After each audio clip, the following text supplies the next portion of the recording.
Hey guys, it's Landon from TBAS-Surveyor.org. Sorry about the sunglasses, I forgot my regular glasses at home today. I'm also wearing a tie today, special treat, just for you guys. It's not going to happen all the time. Alright, today we're talking about implied precision and significant digits. Oh my god, that sounds like a headache, right? Don't leave, don't turn off the video.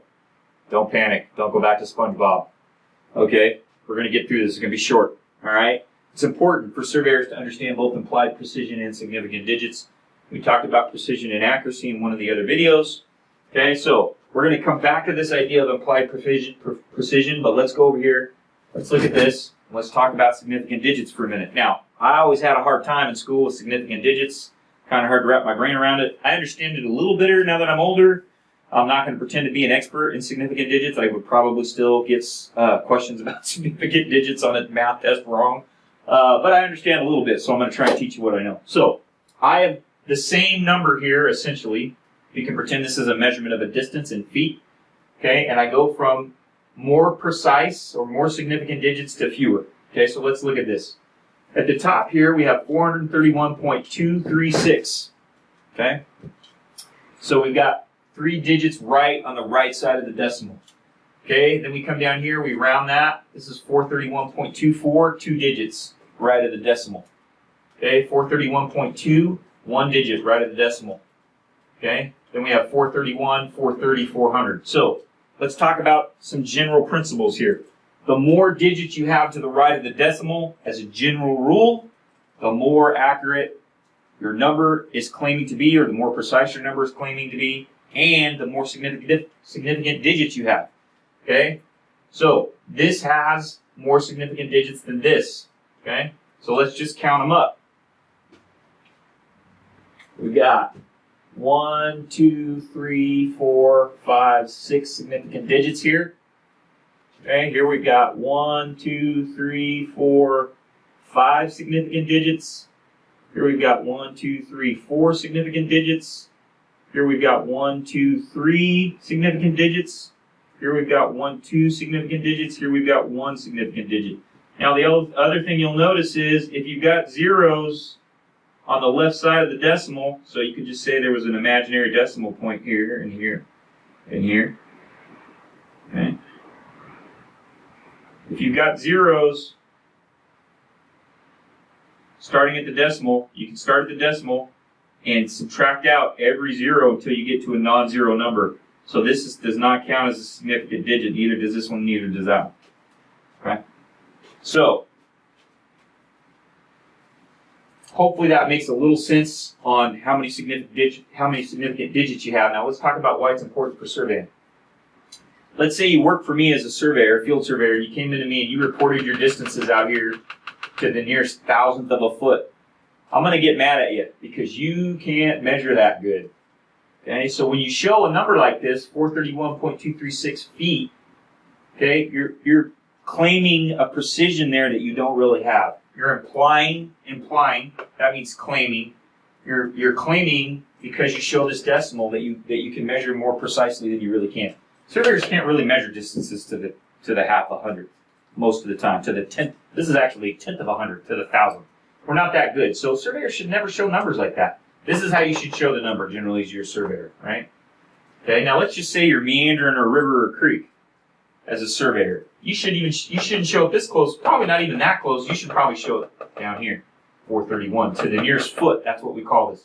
This is to the nearest thousandth, nearest hundredth, nearest tenth, nearest foot, nearest tens of feet, nearest hundreds of a foot. Hundreds of feet, okay? So, if you're measuring with RTK GPS or what we call RTN GPS, okay, that's a certain type of surveying, then you probably should only report measurements to the nearest tenth because you can't measure this good, right?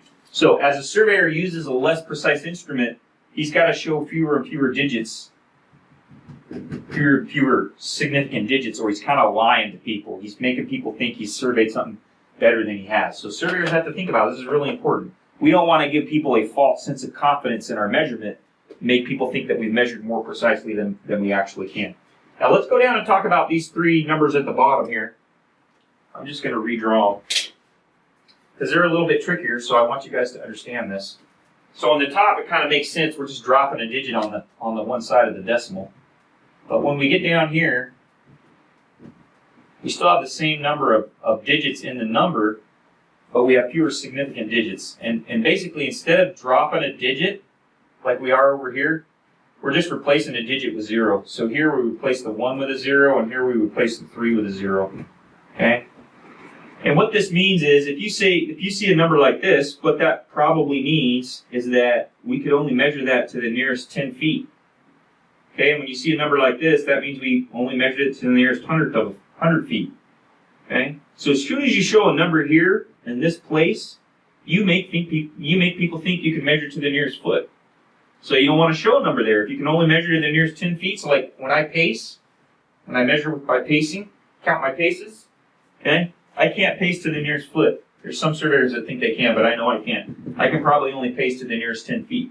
So I wouldn't show a measurement. I wouldn't report a distance that I pace to the nearest foot like this. I'd be down here, I'd report to the nearest tens of feet.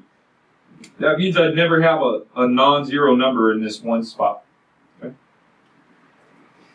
All right, let's see. Is there anything else I want to say about that? Yeah, let me show you one other thing. So, just so you guys understand, there's a big difference between writing this number, 400, and writing this number, 400.002. There's a big difference between those. Here, I've only told people that I've measured to the nearest hundreds of feet. Here, I'm telling people that I've measured to the nearest thousandth of a foot. Okay, big difference there, right? It's way harder to measure this than it is to measure that. Okay, so you don't want to write this when you've really only done that. If you wrote this when you only measured that good, you have an implied precision that's not true. Okay, you're basically lying to people. We don't want to do that. By the way, just to review, how many significant digits do we have here? 1, just the 4. How many significant digits do we have here? 1, 2, 3, 4, 5, 6. There's a big difference between those two numbers when it comes to implied precision. All right, guys, I told you that was going to be a little bit painful. We'll do some worksheets so you guys can practice with that. But I wanted to cover it. Appreciate you guys watching taughtbysurveyor.org. We are going to do one more video today that talks about rounding and kind of fuzzy math in computers because it's related to this subject, and we're going to show you the kind of problems you can have on a 2D coordinate grid when a computer is doing rounding. Okay? All right, guys. Hopefully you didn't fall asleep for that, and we look forward to seeing you on our next video.